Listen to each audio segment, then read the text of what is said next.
Okay, we're going to get going on the afternoon session. I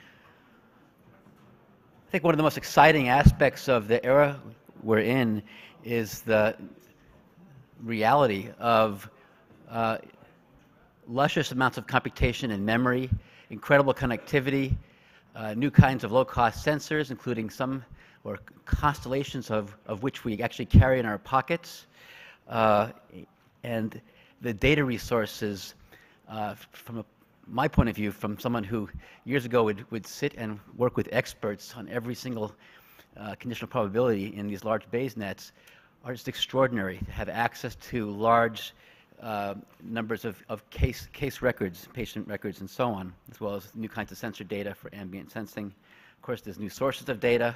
We now have not just new kinds of accelerometer data for ambient sensing and location data. You have incredible amounts of records. We also have new forms and streams of data, such as genomics information, which we'll be hearing about today. So this session is entitled Process, Prevention, Prediction, Diagnosis, Intervention, Rehabilitation, and Monitoring. And all those words are fabulous pointers to things we might do as a set of communities working together. Our first speaker today is Bill Rouse. Bill is a professor in the School of Information and Systems Engineering at Georgia Tech, and he holds a joint appointment in the College of Computing.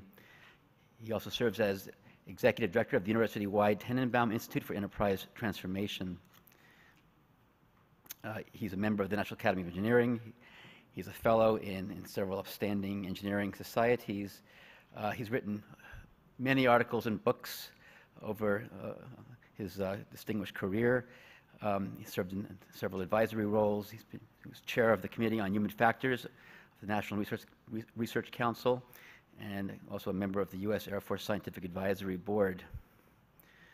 I don't know if you recall this, but I met Bill when a mutual friend and colleague of ours, Ben McCurry, brought us together on a warm summer night, I think in the mid-'80s in Palo Alto. And I was just working on a very interesting project as a NASA graduate research fellow during my years at Stanford on designing intelligent cockpits that would understand the mindset of a pilot and change displays dynamically. I think Greg Cooper, who is also here, was part of that project. And I was right in the middle of really getting excited about the prospect of using these Bayesian models to represent a user's knowledge and to predict their needs and so on. And when I met with Bill, he had just come back from a visit to NASA with a bunch of slides talking about the impossibility, the limits of our knowledge about cognition. And we had a very excited talk about that, but my jaw dropped as I was so optimistic, and we actually had some interesting results and intuitions about limitations of our ability to do that. I don't know if you recall that discussion or not. So I also ended up stealing Ren McCurry's book, which I just discovered was called The Orange Peril or Yellow Peril at the various universities because of its intensive algebraic handling of a systems theoretic approach to human factors and human systems design. So let me just turn it over to Bill. Thank you, Eric. Well, I welcome the chance to talk. Do I need to do something to make this appear there? Oh, there we go. I just hands. That's all it takes. Wow. I especially am pleased that I got to listen this morning before I talked to try to put what I'm going to say into context. Here's what at least the organizers said at one point that was supposed to happen in this session. So this is just a reorganization of the words that were up there in terms of modeling complex systems, enabling technologies, and the system of healthcare delivery. And I added the last line in red because I need it for the rest of the talk. So this was our assignment. Now, relative to how well we do our assignment, or I did our assignment, this is a slide I use often when I have to present things that I know people are going to disagree with. One of my favorite slides. We're going to talk about four things. First of all, we're going to talk about studies of the whole healthcare system. and trying to understand the systemic consequences of changes of the system. Then we're going to talk about the complexity of healthcare delivery. And to keep you on the edge of your seats, I'll tell you in advance that the complexity of healthcare is 27 bits. And you'll see where that comes from in a few minutes. Then we'll talk about what is probably the most likely to get me the arrows, is a health IT roadmap that I put together trying to meet the needs of the assignment. And then finally, organizational simulation. We can't, with our healthcare system, make massive changes and just see what happens, although we seem to be trying that. We'd like to actually understand the consequences of the things we're trying before we actually implement them. So, first of all, I'm going to just mention a few system studies we've done recently. The healthcare is a complex adaptive system. I'll come back to in a minute. Basically, everyone says healthcare isn't a system. The problem is it actually is a system. It's just not the kind of system you want. Okay, and we'll talk about that. We did another study recently on the learning healthcare system. And as is typical for a system engineer, when people say the system should be a learning system, I gravitated to the question, well, how much would it have to learn? And developed some models to show that to gain the efficiencies people are aspiring to, the system would have to change in ways that no other system has ever changed. Third thing we looked at more recently is impact of price controls. There's a lot of dysfunctional behaviors from providers that people bemoan. In fact, we're able to show that the responses that their behaviors are actually optimal from their point of view. And so the Medicare price controls are managing to depress wages in the rest of the country. That was never the intention, but it's very clear why that happens. And then the last one is a plug for a new book that'll be out in a month or two. Denny Cortese and I have edited with many distinguished authors, including Bill Stead from this morning. Let's look at this system that we're having trouble with. This slide's very, very busy. All the things that matter are red. Okay, the system's nonlinear dynamic. It responds are often out of proportion. It's not linear, they're proportional. Things change in time. There are all these independent agents. While we heard some discussion this morning about the stars being aligned relative to health and IT, et cetera, the stakeholders are far from aligned, and that's the problem. Their goals and behaviors are likely to conflict. The Economist in 2005 had a long article on financing healthcare, 21 of those 20-page articles in the middle of the magazine. The last sentence said, of course, we have to keep in mind every dollar saved is somebody's income. Okay? And that's one of the essential phenomena in this system right now. Actually, it's true in education, it's true in defense, it's true in a lot of things, so healthcare is not unique. The agents, they're intelligent, they learn, they self-organize, and there's no single point of control. So we'll come back in a minute about, well, how can we influence the system? But first, let's just talk about how complex is it really? Well, first of all, let's look at all the stakeholders and interests. This is a lot more complicated than flying an airplane.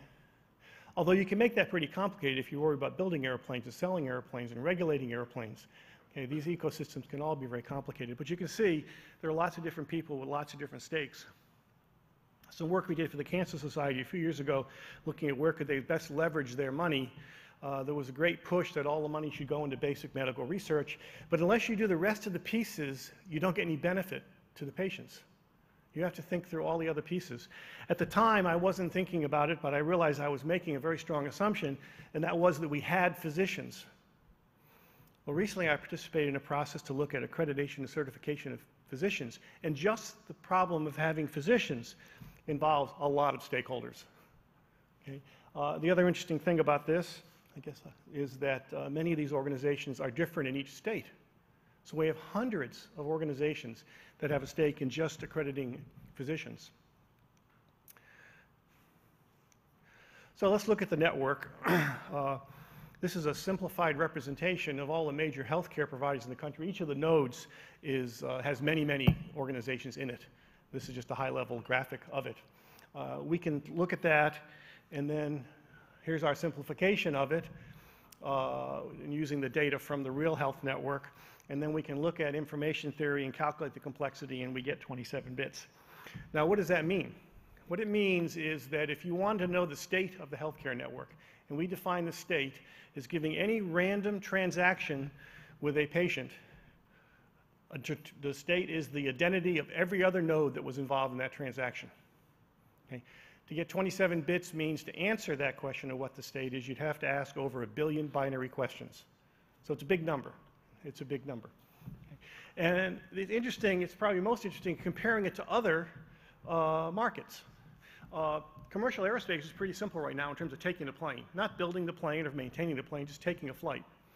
Buying cars are increasingly easy in terms of buying your car on the internet. Retail is the most complex market. Over half of the Fortune 1000 are retail companies. Okay. Healthcare, as you see, is the next most, and then telecom. Now the blue is related to what complexity the end user, in this case the patients or the clinicians, have to deal with. Okay. Retail is really a wonder. When you go into Nordstrom's across the street here to get a product, it can be from any place in the world, it can be very attractively priced, et cetera, and you don't have to worry at all about how it got there, where it came from, et cetera. And retail is a great success story.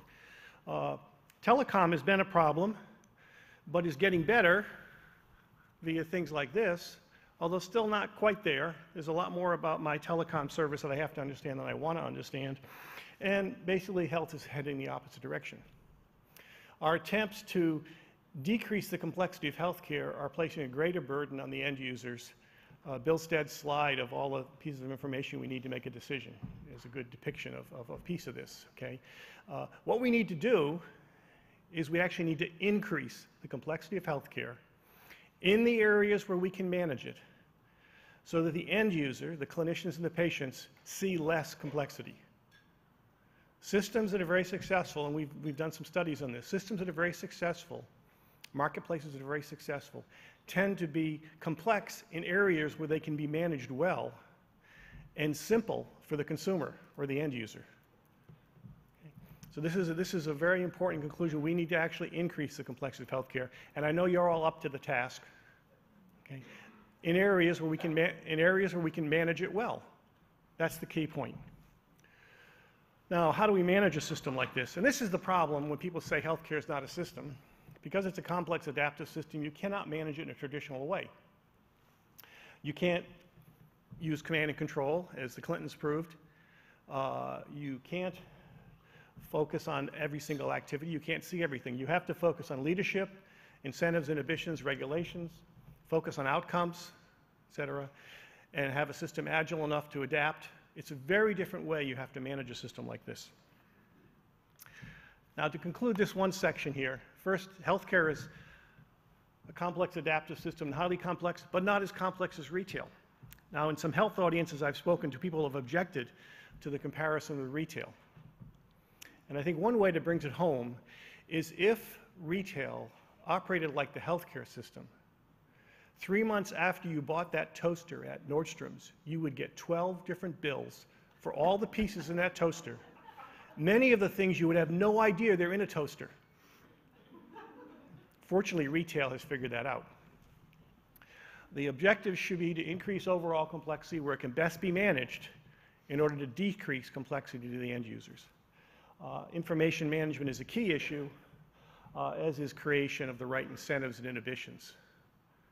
Okay? And this has been seen in many, many places. As long as we pay people for procedures rather than outcomes, they will perform a lot of procedures. Okay? Quite reasonably, totally rationally. We'll come back to some of that in a minute.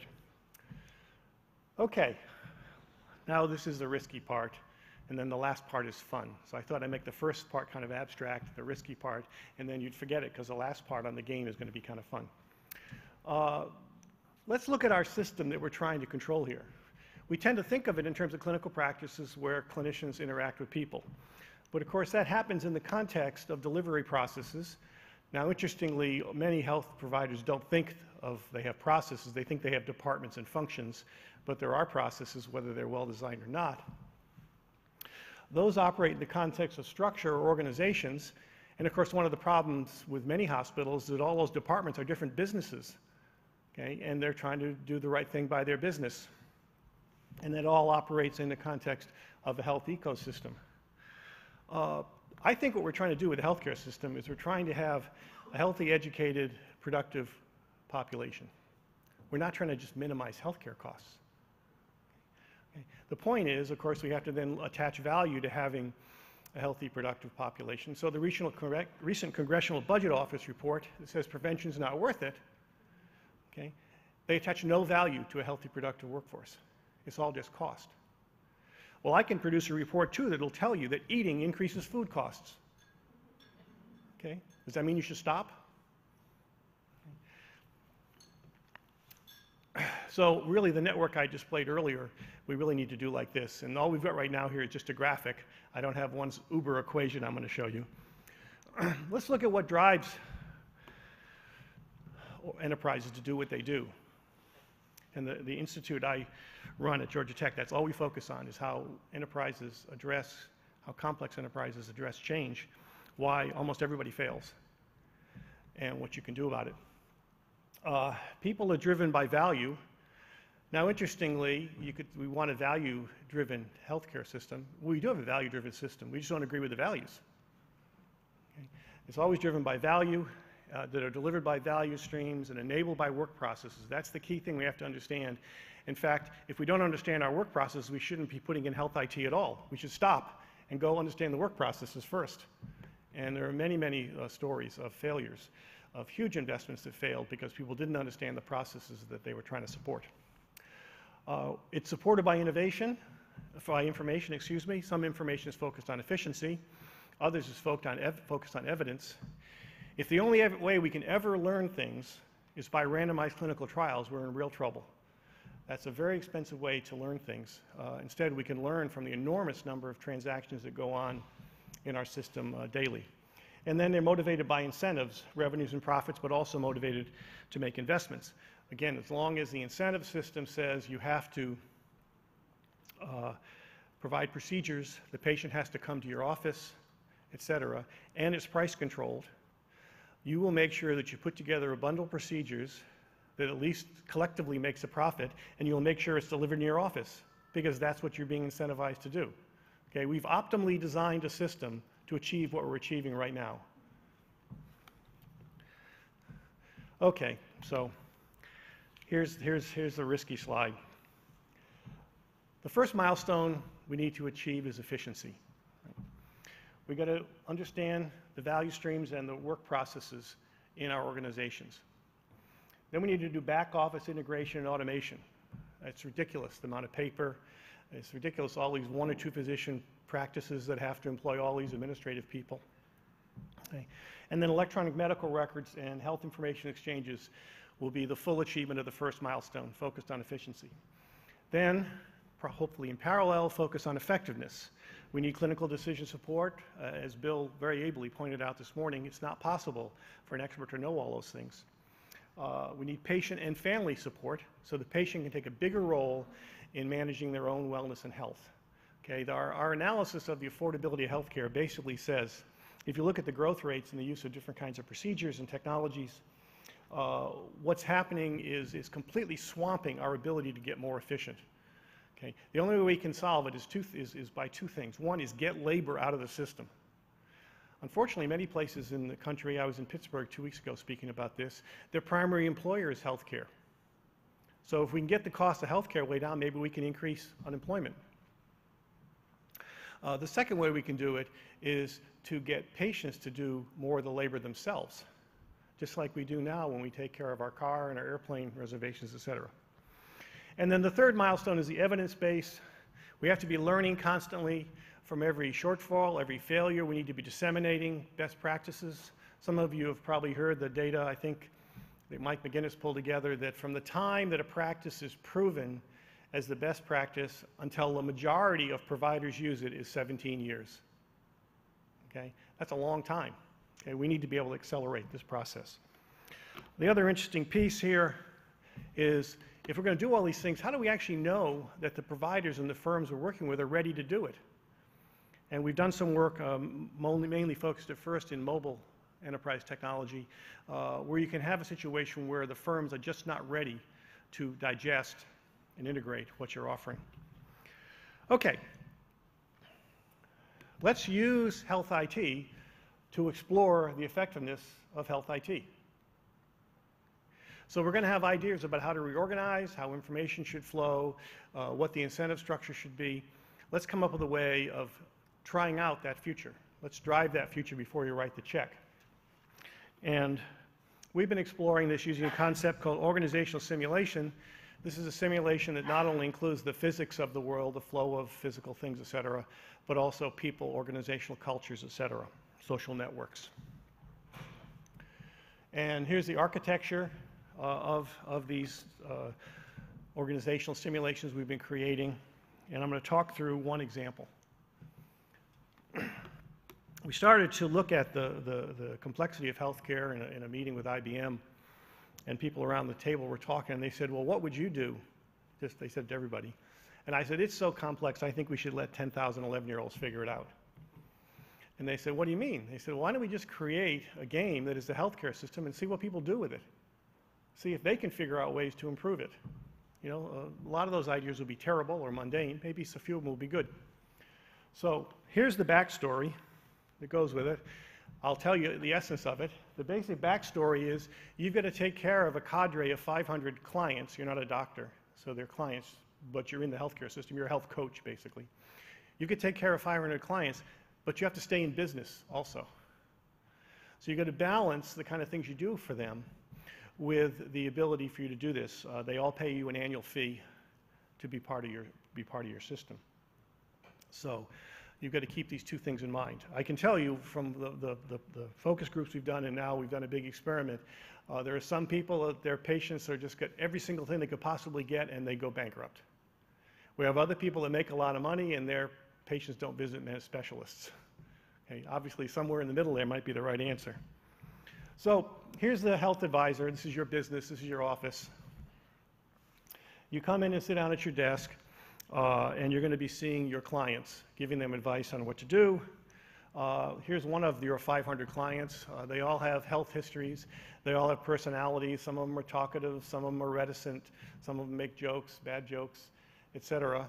And you interact with these 500 people trying to help them get through the healthcare system. So you can see you have a dialogue. You can ask questions, and they'll come back with it.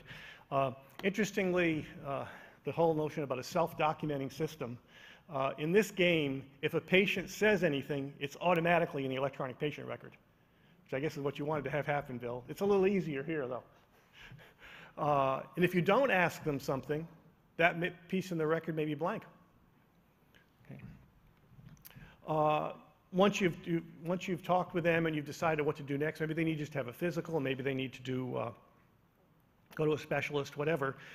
You can pick a primary care physician or a specialist. What we found in this game pretty quickly is that people are overwhelmed by the choices they have. Even though I was involved with developing the game, pretty quickly I lost track of what all these tests meant. At one point I was just sending everybody for an x-ray because I didn't know it was useful, but at least I know what it meant. And so this is the online thing they can access to do this. Here's the kind of questions we're looking at. And we couldn't address these questions out in the world, in a real health system, right? What kind of strategies do players employ to try to maximize value? Value is defined as the average health state of your patients divided by cost. The same measure Porter advocates. What are the strategies they employ to try to stay in business? Do these strategies work? What information do they access to make decisions? Okay? How do the type and form of information affect it, et cetera?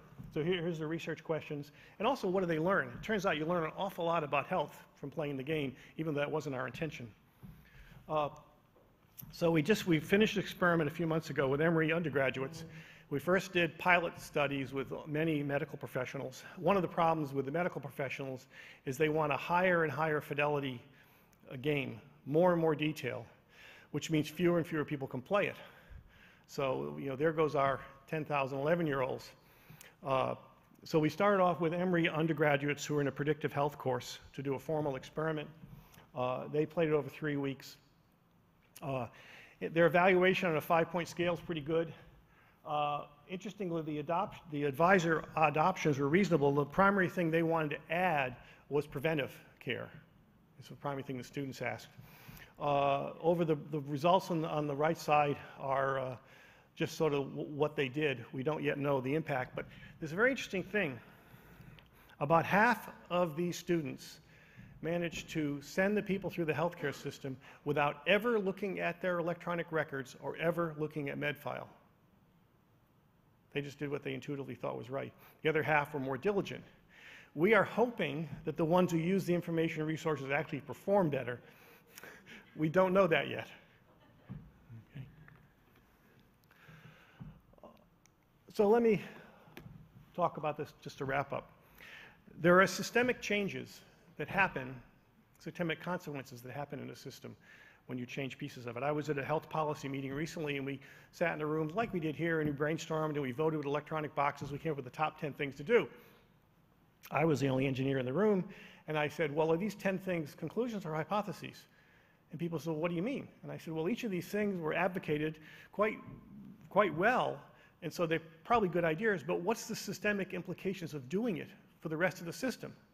And the leader said, you've spoken just like an engineer. Okay. We need to be able to look at the systemic consequences of the things that we're advocating. Okay. Complexity of healthcare, we have to increase the complexity where we can manage it. And the ability to manage it is what a lot of this meeting is about, is the ability to manage complexity, not get rid of it, manage it. The health IT roadmap, I think we all know the things that need to be done. Bill articulated it very well and much more robustly than I did, but we know what it needs to be done. And then organizational simulation. We just can't go out there and keep on changing the system. We need to, would you want to fly in an airplane when they say, well, we don't know whether this thing flies or not, but we're gonna just take off?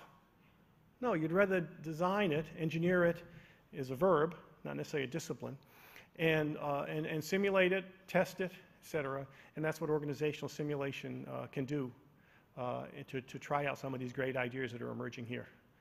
Thank you. We have some questions.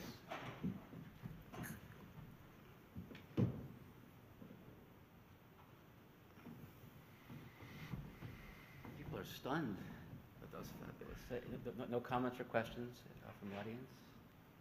I mean, everybody agrees with 27 bits, Yeah, we have right? somebody it just here. intuitively makes sense, right? In fact,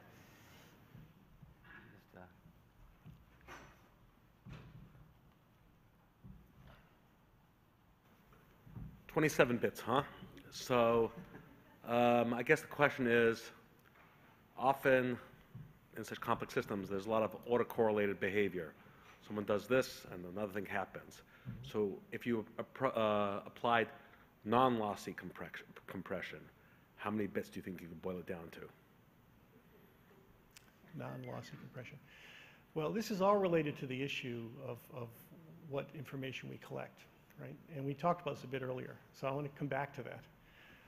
The only reason we have this penchant to collect this enormous amount of information, every breath and whimper from the patient, et cetera, is because we don't understand what variables actually control the system. Okay? We don't want to collect. I mean, okay, so I'm sure technology is going to get to the point that we'll be able to know what every single cell in your body is doing every second. Should we capture that for your whole life and save it somewhere? Okay. We certainly don't keep track of what every crystal structure is happening on an airplane every second and put it away someplace.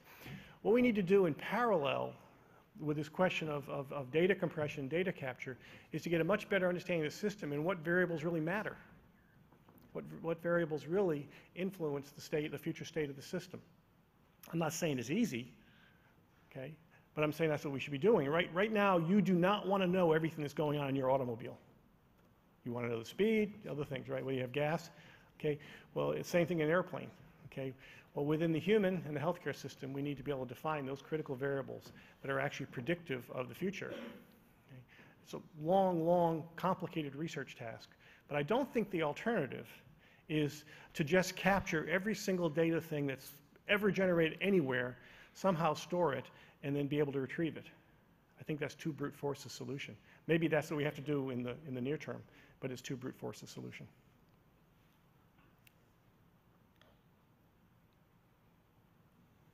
okay, well, thanks very much. Okay.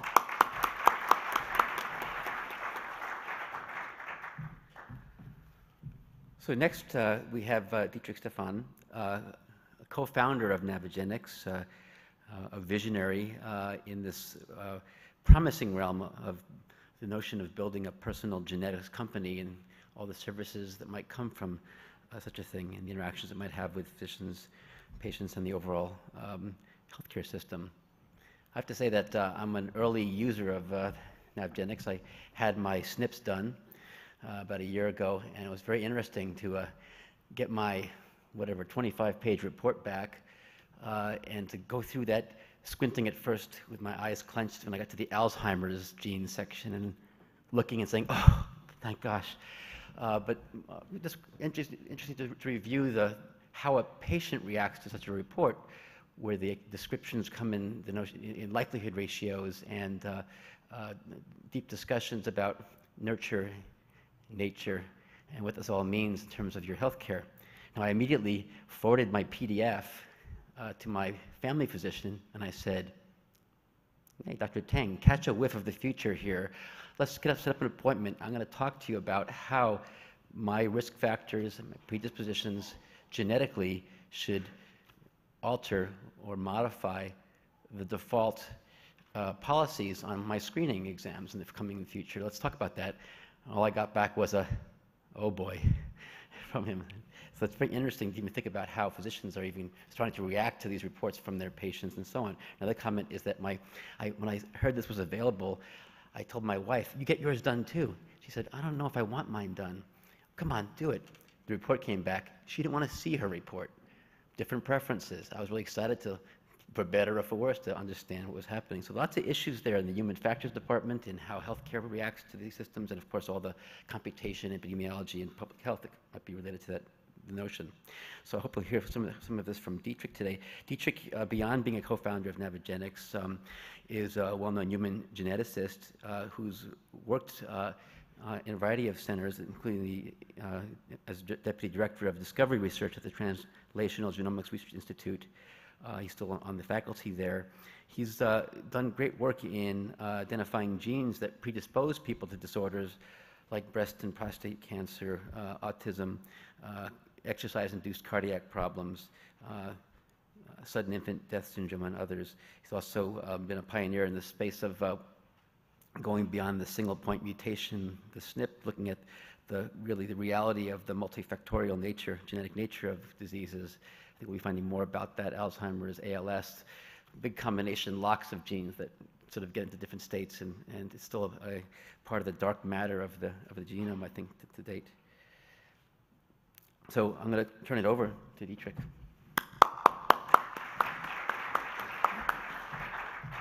Thank you very much. And how do I move this forward?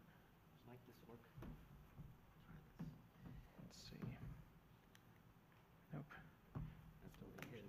Okay, well, first of all, thank you very much for the kind introduction.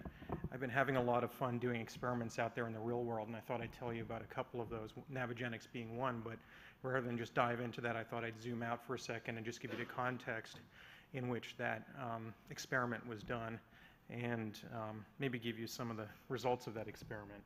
So this is my latest experiment. I figured the healthcare system was too complicated to re-engineer from within, and in true Christensen fashion, I hit the reset button, and we've built this new research institute right outside of Washington, D.C. It's a nonprofit research institute, but it's meant to really focus research efforts on the use cases that we're all going to bump into in our lives, which are the highly prevalent, common, chronic, complex genetic diseases, Alzheimer's, diabetes, solid tumors, pediatric diseases like autism, et cetera. And if you really look across the spectrum of what's adding to our chronic disease healthcare burden, not only with respect to suffering but also cost, you can boil it up into about 10 to a dozen diseases that are the big ones. And so the research activities with respect to this institute are going to focus on those, but then hopefully chaperone those new companion diagnostics and drugs through the commercial sector and into the community-based healthcare system in a forceful way, so that they get there, physicians use them, payers reimburse them, and we wrap the whole thing up in an HIT wrapper. And so we'll see if it's successful ultimately. But within that context, I'd just like to give you my definition of what personalized medicine is, and it's maybe a macro definition. I firmly believe that at some point in the near future, the technology is going to exist where we can sequence your entire genome, extract all of the heritable information from that genetic code. So rare DNA variants, these are often called monogenic mutations. They give rise to metabolic defects, which we currently test for with heel sticks. But they also, the genome actually has heritable information in the form of common variants that predispose to risk for chronic diseases, epigenetic modifications, copy number, et cetera. And we'll be able to grab all of that in the next 5 to 10 years at birth in lieu of a heel stick, perhaps. At that point in time, we can unmask those metabolic disorders, tell the kid if they should, if they have phenylketonuria or not, et cetera, and supplant newborn genetic testing with this type of genetic testing. Some point in adolescence, we'll unmask another portion of the genome and tell that person if they have susceptibility to things like autism and other developmental disorders. And you can follow that paradigm forward into early adulthood when the person comes of age and can, with informed consent, understand their predispositions to complex genetic or chronic diseases for which they might be particularly loaded. At this point in time, we can start engaging in early exposure mitigation in a focused way.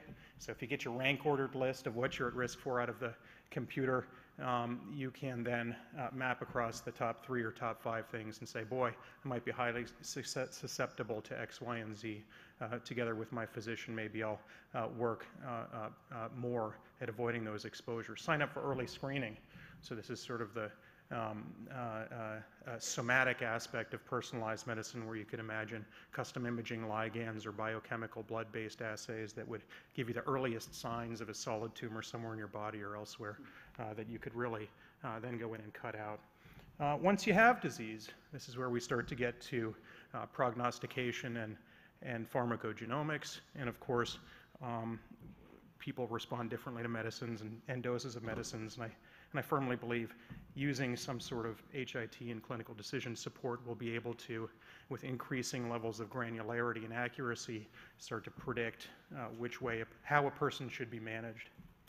Again, with the ultimate goal of keeping a person, this is key, keeping a person healthy and well for as long as possible. I think that is our mission as healthcare researchers and providers. It is not to reduce cost. I hope that we can run sustainable businesses, as the previous speaker spoke of, within that framework or context, but I don't think that that should be the driving requirement. And then hopefully we can wire the whole thing up so that we're longitudinally collecting molecular information as well as exposure information and clinical information, and continue to iterate on those predictive models and subclasses. Of course, the end goal, again, is to practice personalized preventive medicine, compress the time of morbidity, and hopefully that will reduce costs and allow us to pay for healthcare for more individuals. And I do feel that this, the first debate is all about efficiency and eliminating redundancy in healthcare, but I think hopefully in the spring the real debate will be about how to decrease the disease burden, and I think this type of concept will become front and center. So we've been saying personalized medicine, the time is now, for the last 5 years. And I can't go to another one of these meetings where I spend the whole first day talking about what is personalized medicine. So I'm just going to, rather than reiterate why personalized medicine, or what personalized medicine is not, I thought I'd rather talk about why we've had a delay in actually implementing some of this stuff. And the first is that technologies are simply not available yet for deep and comprehensive molecular subclassification of chronic disease. So how do you take autism spectrum disorder and rename it autism subtypes 1 through X, where each is a molecularly homogeneous unit, so that you can then move forward with understanding the true exposure epidemiology around each one of those, and building drugs that are highly efficacious for each of those subclasses. We're just getting those technologies now. And in line with that, the true deep research around what causes diseases that account for the big impact on our health and healthcare system is just beginning. There are a few examples of research shops which effectively drop those findings into the commercial sector. There's not a ton of them. It's classically what we call the valley of death, and it's largely a hit or miss. You have a whole bunch of scientists spinning off interesting findings in papers that no one reads. Maybe someday a pharma company will stumble on it and commercialize it and get rich. But you know, the vast majority of the times that doesn't happen. And then you have pharma companies sponsoring espresso bars at ASCO, where they hope that, you know, they can take photos of as many posters as possible and commercial. It's just a mess. So synchronizing the transition between discovery and commercialization is still yet not optimized. I think regulators are truly struggling in good faith to understand these very new complex molecular subclassification schemes, IVD, MIA being one. It's probably a 2 or 3 year long story at best. But I think the second most interesting piece of it, and one that HIT can solve, is that physician education and adoption of all this fancy new stuff coming down the pipe is extremely expensive. If you talk to Randy Scott at Genomic Health, he spent $100 million getting Oncotype DX to market, and it wasn't because of anything except for getting salespeople to run around and talk to physicians and developing charts that a physician could intuitively read so that they could get that new molecular subclassification scheme turned on. And I think there's probably a better way to practice decision support, if you will. I won't go into detail, but this is sort of our sketch of how to do this in an organized way, and it looks very complicated. But discovery, validation, commercialization, regulation, physician education adoption, and then post-market surveillance is what this accounts for, and plugging it right into a community health-based setting. So I'll just start at the beginning of that pipeline and walk through with one use case. This is Alzheimer's disease. Half of us are going to have this by age 85. And what happens is basically your brain melts away. I think stem cells are a great potential answer, but it's decades off, and even if we could inject stem cells into this brain at the time of cognitive impairment, the notion that you could recover your memories at this point in time is it's just not realistic. And so you have to identify this disease before the cell death happens. And if you can do that, put in place a subtly effective primary prevention therapy. Let's say, I understand my risk when I'm in my 20s or 30s, suddenly open a 50-year window in which to do very subtly effective primary prevention therapies, which would hopefully push out the onset by a couple of years and balance it with lifespan. And we all know the example of this disease. If you push it out even 5 years, you balance it with lifespan, you reduce the prevalence by 50% worldwide. So it's a good idea. And so the funnel starts off like this. You get a ton of people with Alzheimer's disease, and you do the molecular scanning and subclassification. And what drops out very early on is that they're early onset Alzheimer's disease, they have very severe mutations, and often their disease presents very early in life, in their 50s. The rest of Alzheimer's disease seems to be split up into two different classes, ApoE positive and ApoE negative. And we've known that for about 20 years. And you can go through and continue that subclassification, and these are some of the papers that we've published in Neuron and Cell and Science and others. And you finally arrive at sort of a hierarchy of subclasses of Alzheimer's disease. And this disease is actually pretty well worked out in terms of its genetic drivers. So we did all this work about 5 years ago, and we figured out there was nowhere for patients to get tested. And so this was sort of my first experiment in the laboratory with respect to a big gap in the ecosystem. And so we went about setting up Navigenics, and from day one, you'll notice that David Brailer was our chairman. We recognized right away that this eventually had to ride on the rails of health information technology so that individuals out there in the world and their physicians could make sense of this information, very complex information, and figure out what to do about it. So this is the way it started off. We figured out that there was enough information for a handful of diseases with respect to their genetic underpinnings that we could get non-invasive DNA sample, sift through the genome, identify those differences in individuals, and then communicate that accurately and visually to them. And then as more information out there in the world arose about molecular subclasses, we could map it back against their archived genome and give them updated new information. You can imagine this happening at the point of care at a person's annual physical, for example, where they log on and the doctor says, oh, well, there's been these 15 new studies published, and here's your updated kind of information. This is the kit, and we figured we wanted to make a public health impact, so we shot it out in a broad-based way. So anyone can go online and order this kit for a couple $100s now. The kit goes to a CLIA-certified laboratory. It's all very well controlled, and you get back data and make sure, you know, as any kind of laboratory data in a clinical setting is treated, it has to be robust, and so that all happens. And then we have a team of people out actually it's here in Redwood City, that are reading all of these science and nature papers that are coming out in the New England Journal of Medicine every week, saying, is that real or not? And if it's real, we'll map a rule against the archived genome, and it'll rip through all of the people's genomes that are in the database, and it'll spit out the answers to those people. This is really non-trivial, and I know a lot of you are working on natural language processing and other ways to get this sort of written English data into a form where you can actually aggregate it and map it against a population or a genome in a rigorous way. We haven't figured out how to do that yet, and so it's still people reading all of this information.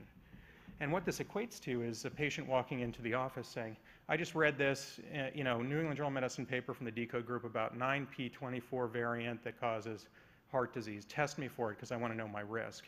And the physician saying, I have no idea where to get that test and how to interpret it. And so this sort of plugs that hole in the ecosystem. Of course, we tried a lot of things over the last 3 years to communicate how this is done in a scientific way.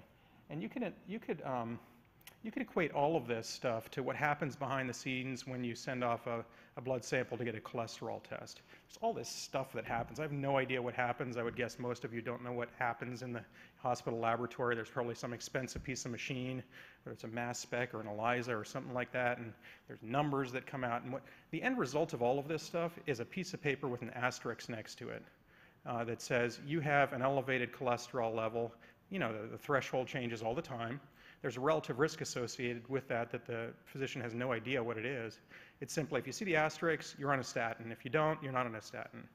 And so all of this was an attempt to educate physicians about how we're doing it and what a relative risk is, and that the relative risks from genetic risk factors are exactly analogous to those of environmental risk factors. And at the end of the day, it was a ton of work, 3 years worth of work. All physicians wanted to see was the asterisks. So I guess the lesson from this is that if we're going to turn on some fancy HIT clinical support at the point of care, I think we need to work within the framework of what physicians are used to seeing. Otherwise, we could either paralyze them or not encourage adoption. And so we've had some success recently. One is with Scripps, where we've connected the GE centricity system to our genetic information, piped it all into Microsoft Amalga, and are reporting results and having longitudinal touch points with health fault, and it seems to be going well. This is what that type of data looks like, and I won't belabor it, except to say, come back to the story and say about a third of those people that have gone through this test have 1 or 2 copies of the Alzheimer's disease gene. And the question then becomes, well, what do you do about it? What's the action behind that? And we know that, and we can do this in a very crude way, if they have 1 or 2 copies, we can tell them that midlife cholesterol seems to be correlated with age and severity progression, for example, and we've done a deal with a company called Posit Science, which is all about brain fitness, based on the hypothesis that the number and strength of synapses that you generate early in life provides cognitive reserve, so when cells start dying, you have functionality left longer, et cetera. But the real goal here is to facilitate virtual clinical trials. So every single person who has 1 or 2 copies of that genetic risk factor is now piped into a central clinical trial protocol where we can use functional brain imaging to test and get drugs approved with smaller numbers of patients in years, not decades, so within the patent life of a drug, and for millions versus hundreds of millions of dollars. And I think this is going to slowly unlock not only patient empowerment, but primary prevention therapies for Alzheimer's disease in a way that could never have been done without an informatics network undergirding it and driving it forward. So I'll just stop there, but try and reiterate that I actually think if we're going to achieve this goal of personalized medicine, one of the fundamental roadblocks has been wiring up the ecosystem to allow this complex data to be trafficked and interpreted. So it'd be great if we could embed the genome into an EMR or into some database that can communicate with an EMR and have role-based access to that information, with the consumer and physician being the ones who have unlimited access. And of course, then fusing that with touch points to the person so you can collect phenotypic or exposure data, and a vehicle to run distributed interventional trials in a secure and authenticated way. We've been working with VeriSign, for example, to build that security and authentication into here. Finally, I think this issue of porting the data to the physician and facilitating their decision making is not a trivial one. And I think if we focus on the big disease drivers and try and craft the solution there, and then let it trickle down from there, that's sort of what we're trying to do at this new institute. So I'll stop there and thank you very much.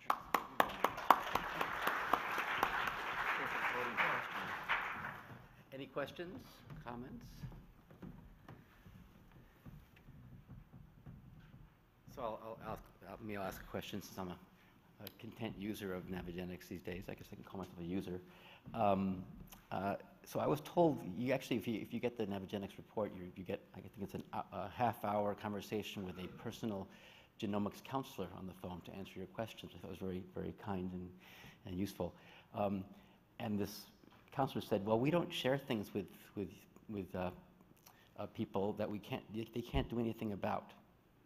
I said, well, that's an interesting preference and ethical commitment, and where'd that come from, and why not put the patient or the person in this case, in more control of that kind of a policy? I'm curious what you think about that kind of thing.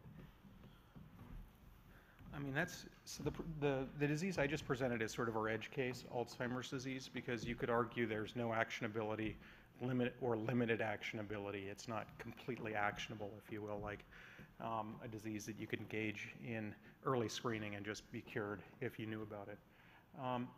We made some really early decisions about how we wanted this company to be structured. So, for example, we decided actionability is a core principle of what we wanted to do. We wouldn't test children who could not give informed consent and give them genetic information that could, that they couldn't understand.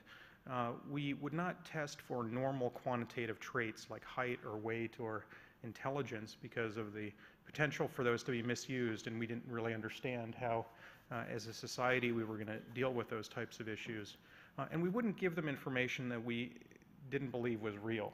So, we have every association is triple checked in person and stringent curation criteria, et cetera, because we didn't want someone to get worried about something and start doing something that was just a false positive blip that in 3 years they would say, oh my God, I just wasted wasted a huge amount of time. And so recognizing that this is a totally new paradigm with respect to personalized preventive strategies, we put all of those in place. And I think we've been good about that. And it's interesting, just on the previous topic, to note that people, and I think that was wise, because what happens is it seems like this type of information is an incredibly strong motivator of behavior change. And I think that's one of the fundamental elements in what we're all trying to do. Greater than 50% of the people that get an elevated risk on one of these diseases have engaged in behavior modification and stuck with it above and beyond the sort of classical 3 to 6 month attrition hump, which I find fascinating. And I don't really understand why. I don't think we know anything. We're doing some trials up at Mayo on this topic, but it has to do with the G word. It has to do with the fact that it's personalized as opposed to, don't be fat, don't smoke, and don't drink too much, which we've all become immunized against. But there's something different about the information. No? Okay. Hi. Brad Mallon from Vanderbilt University.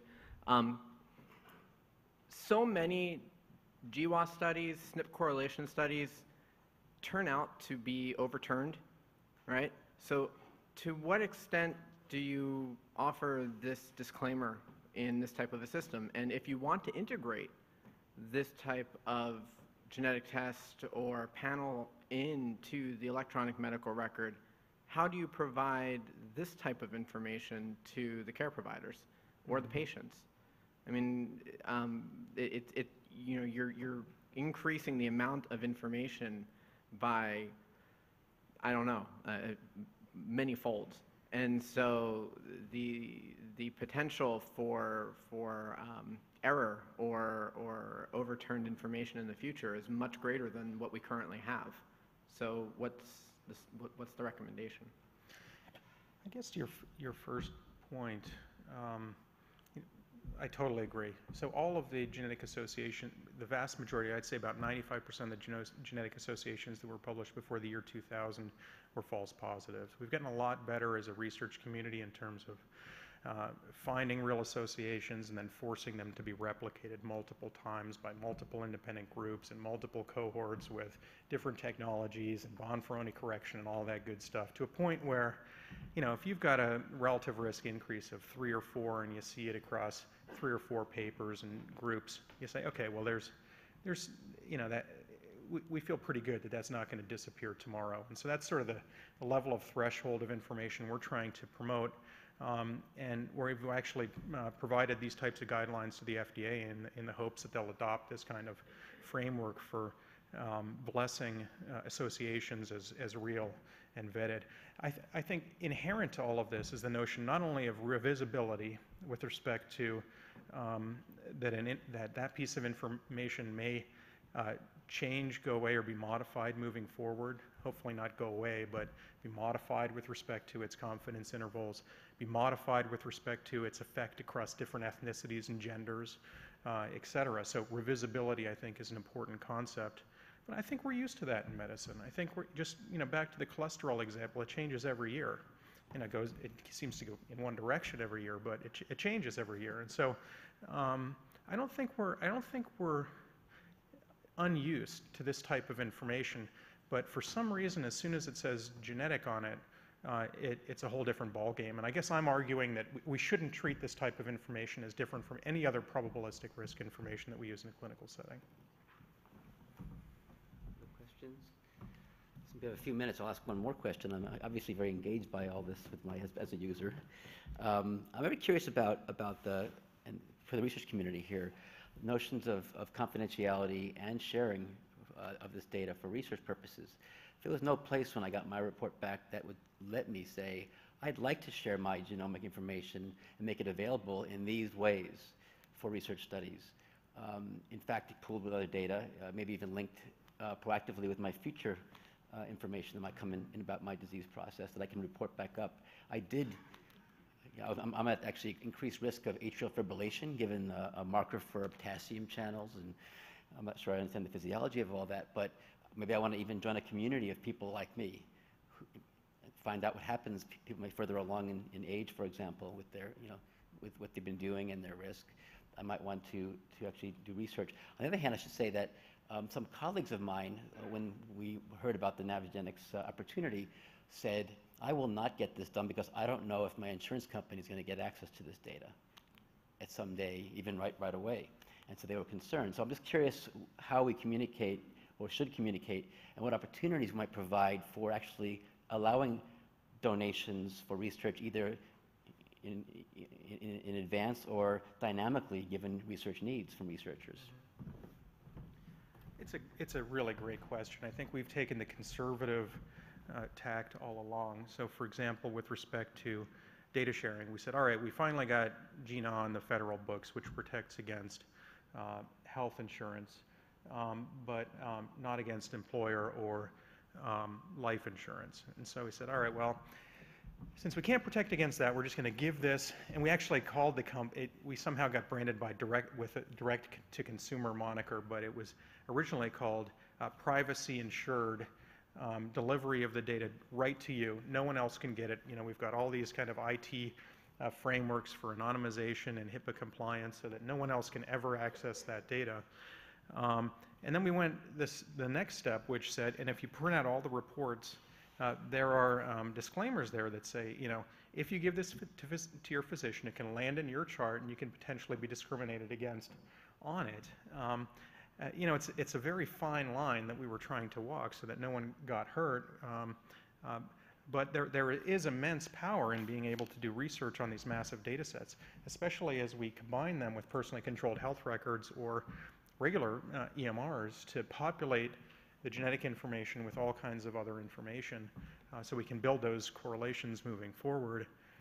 We consent people for research. They get 2 consents every time someone signs up, but we haven't done anything with those research consents yet. And actually, Zach and I were brainstorming a couple years ago about how we could pipe all of that into some sort of secure, nonprofit warehouse where there's sort of dedicated teams that the data can never go out and be used for discrimination, but yet we could mine it to get real relevant medical information. We haven't cracked that yet.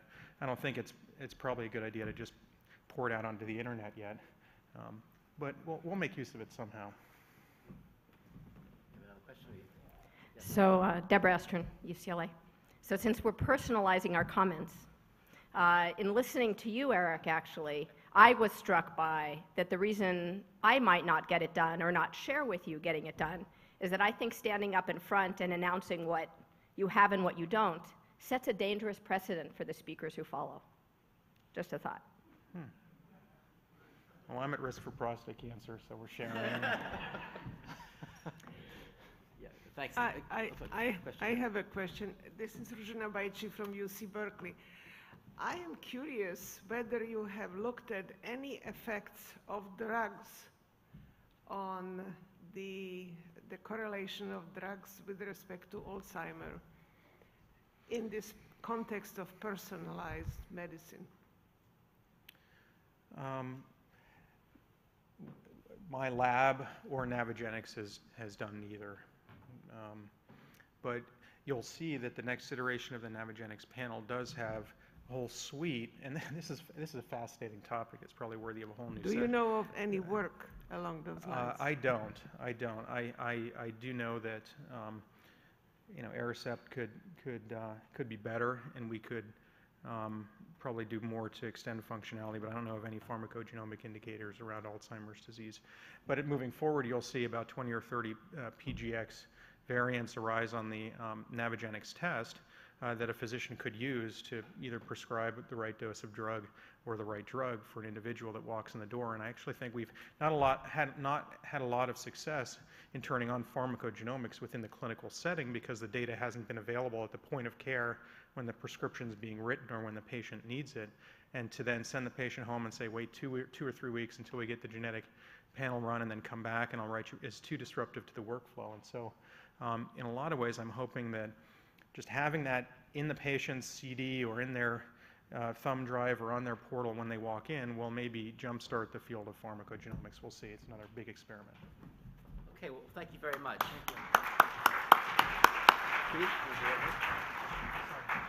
Thanks, Dietrich. Good to know about your prostate. Appreciate that. Thanks for too much information. All right. Okay, so do we need a 7th inning stretch? Which, like Japan, it's great. They have this big group yoga sessions and executive meetings. They really get it. Not here. I think we have trail mix instead outside, right? All right, so we've got a few minutes. Let's go have a break, caffeinate yourself, fill yourself up, and then we're going to go to the breakout rooms at 3 o'clock. And this, I would like to just give 1 or 2 pointers for this set of breakouts.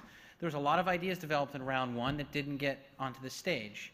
No reason to toss those out. We're going to ask you to put a different lens on this afternoon than this morning. We looked at things from a patient, a provider, and a caregiver perspective this morning. Now we're going to take a bit more of a process view.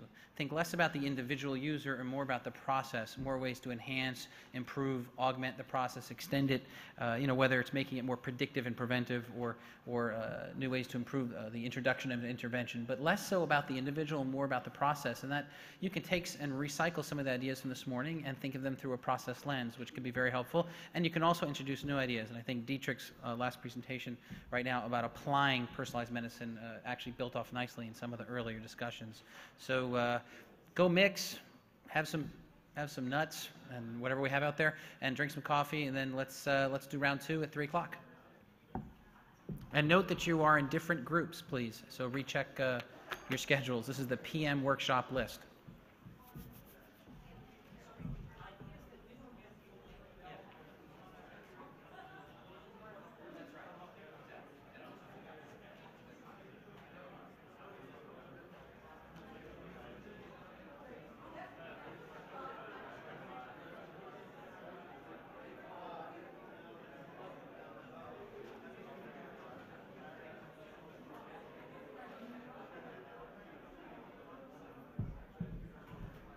Just as a courtesy, Latanya would like to let you know if you're interested in the medical billing framework paper that she referenced, there are copies outside by the registration desk.